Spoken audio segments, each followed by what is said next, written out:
Hey chat, book me a movie ticket. This is OpenAI's latest web browser. It has an AI agent directly inbuilt to do tasks for you, and I have to say, it's incredible. There are two key features with this browser that you have to check out. I'm going to show you how to get started with it in this video. So with that being said, let's jump into it. If you want to get started, head over to this website. As of recording, it's only available for Mac OS right now, but it will come to other platforms in the future. This is what the default screen looks like. It feels very similar to Google Chrome. The way it's different is instead of it being just a search engine, it's got ChatGPT directly built into it. And I'll show you how that works. If I search for a well-known PC website called PC Case Gear, it's going to have that contextual awareness to send me directly to the website. However, if I ask it, what's the weather today? So Melbourne weather. Instead of taking me directly to an external website, it's going to give me the information right there in my browser with the option to click into websites that it got the data from. Where this browser really shines is with these two key features. The first is agent mode. This allows ChatGPT to take over your web browser and perform actions for you. To go into it, we simply click the plus button, agent mode, and we describe what we want it to do for us. Based on your previous interactions with ChatGPT, it'll even give you some contextual examples that you can click on. For me, I obviously do a lot of YouTube and things with ConvertKit, so it has that contextual awareness to know what I might use this for. Now you have two options with this. You have logged in mode or logged out. The difference is when you're logged in, it has access to every single account you've logged into, so email, social media, platforms, or you can do the safer logged out approach. For this example, I've selected logged in, and I'm going to ask it to create a Twitter post for me.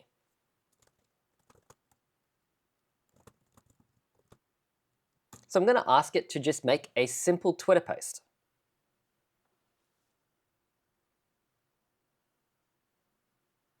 It'll bring up a screen like this where it'll show you exactly what it's doing behind the scenes. You can see where the cursor is. And you have two options down the bottom where you can take control or you can stop the action. So if you see it doing something wrong, you can intervene. But as you can see, it's gone to the correct website. It has only drafted it. Looks like it wants confirmation. So I'll say, yes, go ahead and post. And there we go. It was able to automatically post directly to my social media feed. This is incredible because previously you would have to either write a script using Twitter's API to automate things like this or set up an N8N workflow. Now, everyday people can just write a prompt and have it automate everything for them, which is really cool. I'm blown away by this agent mode. I think this is going to completely change how we use the internet moving forward. I was even able to get it to access my Gmail and draft reply emails to certain things and just automate a whole lot. I highly recommend you check it out. It's very cool. The second feature you absolutely have to use is deep research. Now, we've actually had this feature already inbuilt into ChatGPT, just not many people knew about it. The way it works is if you hit the plus button and hit deep research, you can give it a detailed prompt where it will go away, pull from lots of different sources and give you a great answer. This is really good when it comes to researching. So whether you're looking to switch internet providers, go on holiday, or potentially look for a VPN solution. The way it works is you give it your initial prompt. It will come back with a couple of clarifying questions, which you then answer. It'll go away, pull from different sources. So here you can see it took 10 minutes to respond, pulled from 16 different sources, completed 42 searches, and gave me the following results. Out of all of the VPN services, it put NordVPN at the top, which just so happens to be the sponsor of today's video. In order to protect your privacy online and to stop governments from spying on you, you do need to use a VPN. NordVPN is a well-known, trusted brand that does this. I've personally been using them for over 6 months. I absolutely love it because it stops my government from spying on me, but it also lets me access content that's region-locked to other areas of the world. If there's not a show available on Netflix, I simply switch my VPN over to the US, or another country, and now I can access the content I wanted. Right now, NordVPN is running their Black Friday sale where you get 70% off their entire range. I'll leave a link down below so you can go ahead and grab that 70% discount. Now let's get back to the video. When it comes to the deep research, I tried a second example, which was actually really cool. My latest electricity bill was about $300. So what I did was I uploaded a copy of my bill to ChatGPT. Now, I did block out personally identifiable information such as my account number and my address, just because I don't quite trust them with that level of personal information. But the way it works is you click the plus button, go to deep research, you can upload your documents, and then tell it what you want. So I've told it I've attached my electricity bill. Can I have a look around to see if there's better deals out there? I also gave it my general area so it knew to look in the Melbourne, Victoria market. Hit enter. Deep research does take a while, so here's an example I already did. It asked a couple of clarifying questions. What type of account? Do I care if it's green? To which I responded to all of the questions. It then went away, thought for 12 minutes, did 20 searches and pulled from 9 different websites.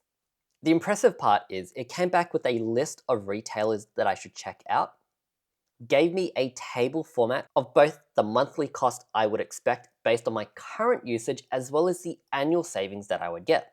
By the looks of it, I am getting ripped off with my current electricity provider, and if I switch to any of these alternatives, I'd save $1,000 a year.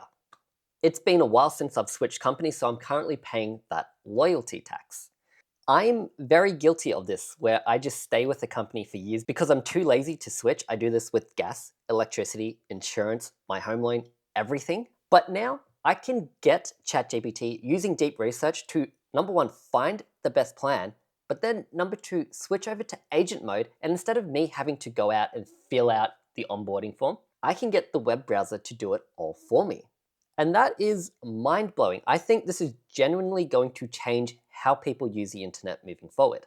The ability to offload these kind of menial tasks to add value into your own lives is an incredible thing. Now, I'm going to be mucking around with this over the next couple of weeks to see where the limits are, but it is worth mentioning, as cool as this is, and I really like these two incredible features, I am worried from a privacy and security point of view. Just through chatting to ChatGPT, the amount of personal information this company already has on myself and others is a lot. To then give them access to everything I do on the internet, I don't know if I'm ready for that level of invasiveness. So the way I am going to use this is as a tool. I'm not going to set it as my default browser where it gets access to everything that I do online. It's going to be used for very specific searches and functions. Right now, I rotate between Google Chrome, Firefox, and DuckDuckGo. I'm just going to add this one into the mix and use it only for deep research and agent mode tasks. I don't want to give it access to my full browsing history. Speaking of browsing history, the final thing that I need to show you that is pretty cool. You can actually ask it questions based on your browsing history. So yesterday I was looking at graphics cards, but I'm forgetful and I can't remember which graphics card I was looking for. So I can ask ChatGPT.